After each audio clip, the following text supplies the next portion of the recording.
What's up, future CPAs? Welcome back. Today, we're going to get into something that's a total game changer for your exams: how to end a sales contract.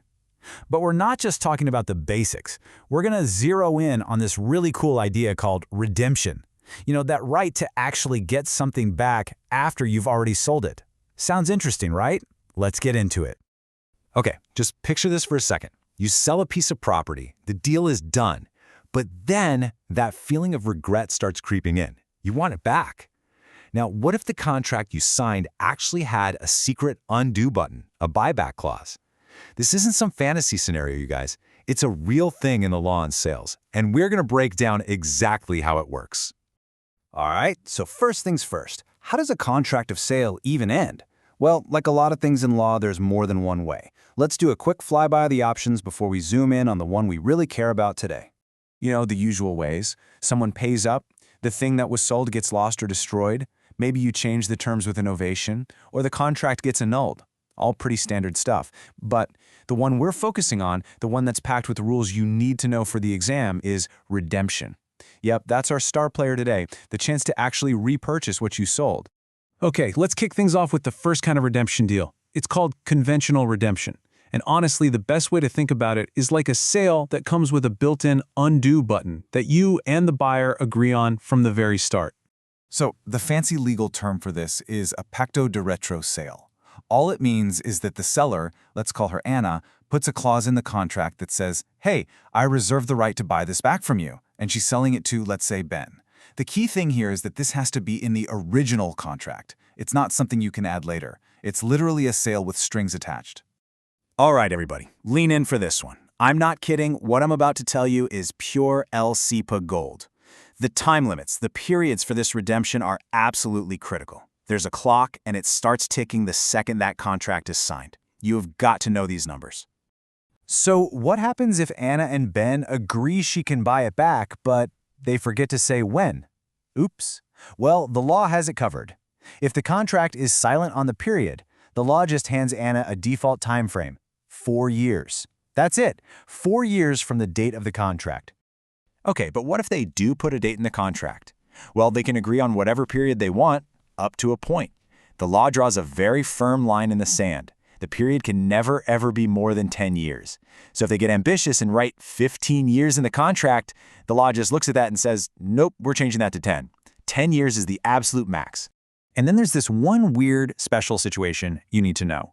Imagine there was a big argument about the contract. They end up in court, and the judge has to decide if it was a real sale with a buyback option.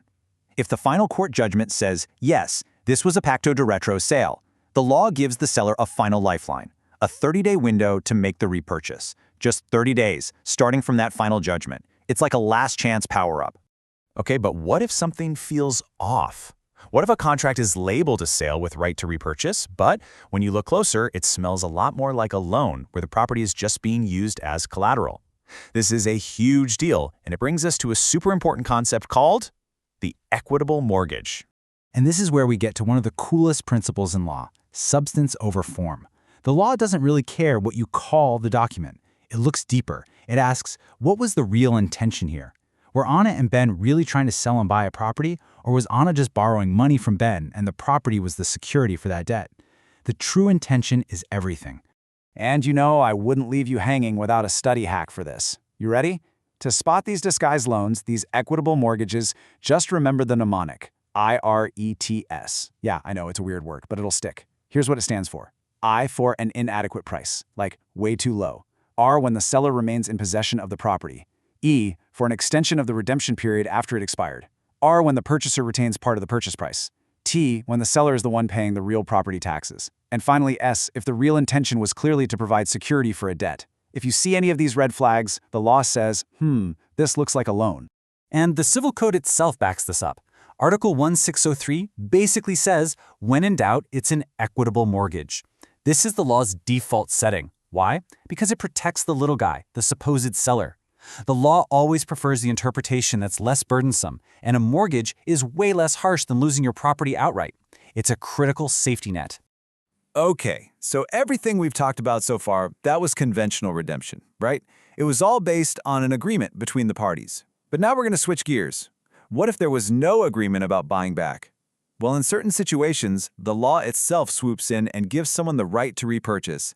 And we call this legal redemption. So what is legal redemption? It's the right to be subrogated, which is a fancy way of saying you get to step into the buyer's shoes. You basically kick the buyer out, pay them what they paid, and take over the property on the exact same terms. Let's bring back our story.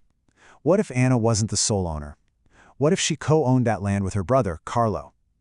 Now, if Anna sells her share to some random third person, the law might just give Carlo the right to say, hold on a minute, I want to buy that share instead. So who exactly gets this special right from the law? There are three main players to remember. First, like we just said, a co-owner, like Carlo, when another co-owner sells their share to a total stranger. Second, an adjoining landowner in a rural area.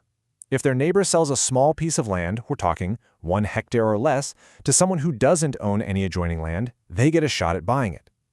And third, it's a similar idea in urban areas. An adjoining landowner can redeem a small piece of urban land if the buyer just bought it for speculation, not for actual use. Now, for those urban landowners, there's a really cool twist. They basically get 2 bites at the apple. First, there's the right of preemption. This is the right to buy the land before the sale to someone else even happens. It's like having first dibs.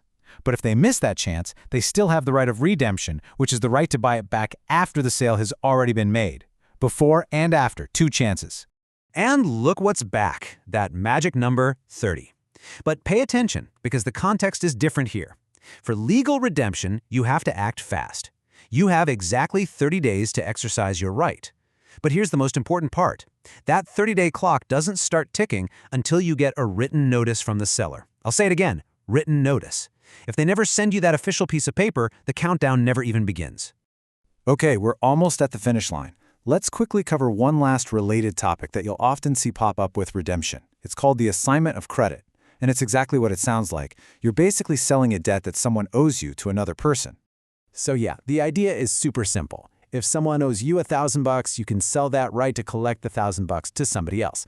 But, and this is the part you need to remember for the exam, for that sale to be effective against the debtor and everyone else, it has to be official. It can't be a verbal thing or a note on a napkin. It needs to be in a public instrument. That just means an official document, notarized and all that. A simple handshake deal is not going to work here. Whew, okay, deep breath. That was a lot of info, I know. So let's lock it all in. We're going to do a super fast, rapid-fire review. This is your final LCPA cheat sheet for this topic. Ready? All right, let's go. Conventional redemption periods. 4 years if there's no agreement, 10 years is the absolute max if there is an agreement, and 30 days after a final court judgment. Got it? Next. Equitable mortgage. Your brain hack is IRTRA. Just remember those red flags. Legal redemption. Think co-owners and adjoining landowners. And their deadline? 30 days from written notice. And the absolute key difference between the two main types? Conventional is by agreement, legal is by law. Boom. Done. So, I'll leave you with this to chew on. In the world of law, what do you think really matters more? The piece of paper you sign or the real true intention behind it? Because as we saw today, the law is always trying to figure that out. It's a pretty powerful idea, right? All right, that's it for now. Go crush that review.